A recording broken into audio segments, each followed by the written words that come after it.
اللہم اغفر لی، اللہم اغفر لی، ہمیشہ اللہ سے معافی کی طلبگار رہنا، ہمیشہ دعا مانگتے رہنا، یا اللہ ربنا آتنا فی الدنیا حسنۃ وفی الآخرۃ حسنۃ وقنا عذاب النار کہ اپنے سرکشی میں بھٹکتے رہے، اور جب انسان کو کوئی تکلیف پہنچتی ہے تو ہم کو پکارنے لگتا ہے۔ ہم کا معنی کیا ہے؟ اللہ، ٹھیک ہے، اردو الفاظ کو آگے پیچھے دیکھنا، اس ٹائم پر معلوم ہوگا کہ اس کا مطلب کیا ہے۔ ہم کا معنی کون ہے؟ اللہ ہے۔ جب انسان کو کوئی تکلیف پہنچتی ہے تو اللہ کو پکارنے لگتا ہے، لیٹے بھی، بیٹھے بھی، کھڑے بھی، تینوں حالتوں میں اللہ کو پکارنے لگتا ہے، یا اللہ مجھ پر یہ مصیبت پڑی ہے، اس کو مجھ سے ہٹا دے۔ پھر جب ہم یعنی اللہ تعالیٰ اس کو وہ تکلیف اس سے ہٹا دیتے ہیں تو پھر اپنی پہلی حالت پر آ جاتا ہے، اللہم اغفر لی، اللہم اغفر لی۔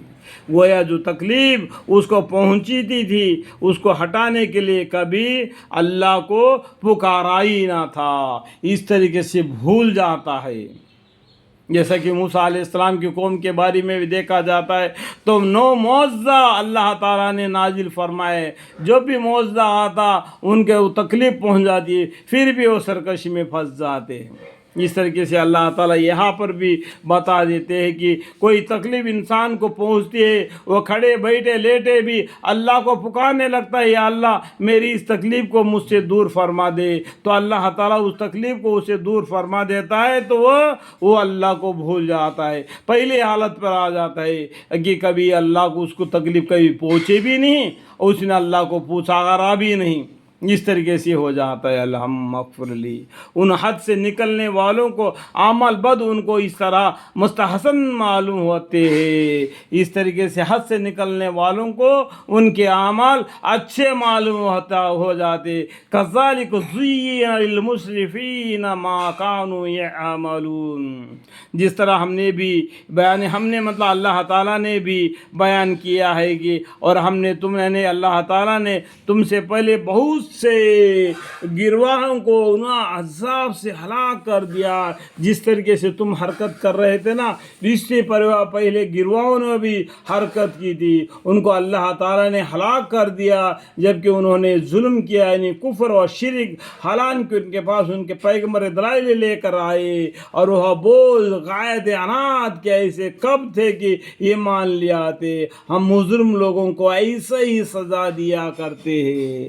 ان کے پاس پیغمبر آئے تھے، 1,24,000 پیغمبر آئے تھے، ان کو یہ لوگ ایمان کا لاتے، یہ تو ایمان لے آتے، ہم مظلوم لوگوں کو ایسے ہی سزا دیتے ہیں، یہ لوگ ایمان نہ لانے کی وجہ سے ان کو گرفتار عذاب میں مبتلا کر دیا، جیسا ہم نے بھی بیان کیا ہے، جیسا ہم نے ابھی بیان کیا، اس سے پہلے جو بیان کیا ہوا ہے، جو اللہ کی نافرمانی کرتے ہیں اللہ تعالیٰ ان کو عذاب میں مبتلا کر دیتا ہے۔ پھر ان کے بعد ہم نے دنیا میں بجائے ان کے تم کو آباد کیا۔ دیکھو اس سے پہلے دنیا میں کون تھے؟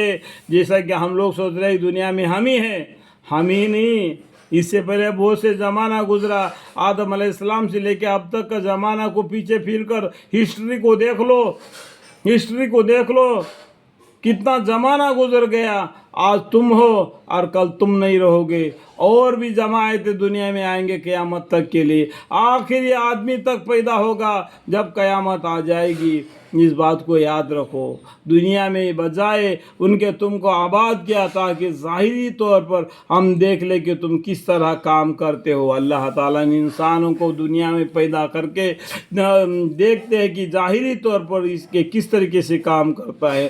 ثم جعلناکم خلائف فی الارض من بعدہم لننظر کیف تعملون۔ اور جب ان کے سامنے ہماری آیتیں پڑھی جاتی ہے، اللہ تعالیٰ نے جو قرآن شریف نازل فرمایا، ان کو پیغمبر قرآن کے ذریعہ سے جو پیغمبر ان پر جو کتابیں نازل ہوگی تھی ان کے ذریعہ سے لوگوں کو دین کے طرف دعوت دیتے ہیں، ان کے سامنے پڑھتے ہیں تو بالکل صاف ہے۔ تو یہ لوگ جن کو ہمارے پاس آنے کا کھٹکا نہیں ہے، آپ سے یوں کہتے ہیں کہ اس کے سوا کوئی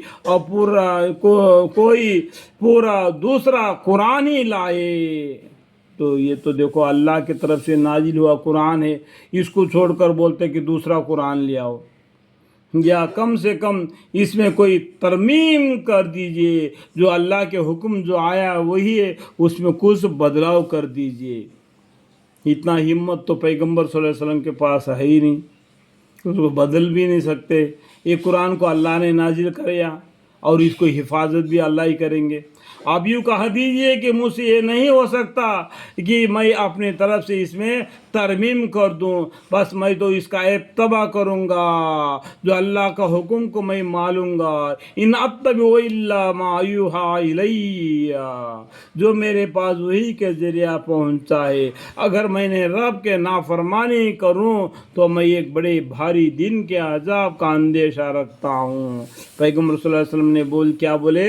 میں تو ایسے کام نہیں کر سکتا، اگر میں اپنے رب کے نافرمانی کروں تو میں ایک بڑے دن کا مطلب کیا ہے؟ قیامت کا دن، انڈائریکٹ میں بتایا، بڑے دن کا یعنی قیامت کا دن کا، بھاری دن کا، قیامت کا دن کے عذاب کا اندیشہ رکھتا ہوں۔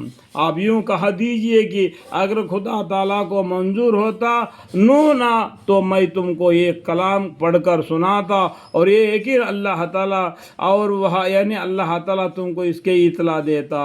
دیکھو اب اس سے پہلا بھی ہمارے بیچ میں پیغمبر صلی اللہ علیہ وسلم تھے، ان کو علم نہ تھا، اللہ تعالیٰ نے ان کو چن لیا، منتخب فرما لیا ان کو غار ہیرے میں، اور انہیں قرآن شریف نازل فرمایا، یعنی ان کو وہی آنا شروع ہو گیا، وہی کے ذریعہ سے وہ لوگوں کو ڈرانے لگے۔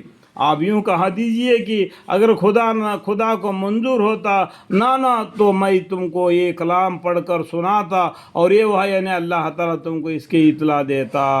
اللہ تعالیٰ کو منظور تھا کہ پیغمبر صلی اللہ علیہ وسلم کے ذریعہ سے لوگوں کو ہدایت دے تاکہ وہ لوگ گناہ سے بچے، کیونکہ اس سے پہلے بھی تو میں ایک بڑے حصہ عمر تک تم میں رہ چکا، میں نے بہت بڑا حصہ پیغمبر صلی اللہ علیہ وسلم ہم میں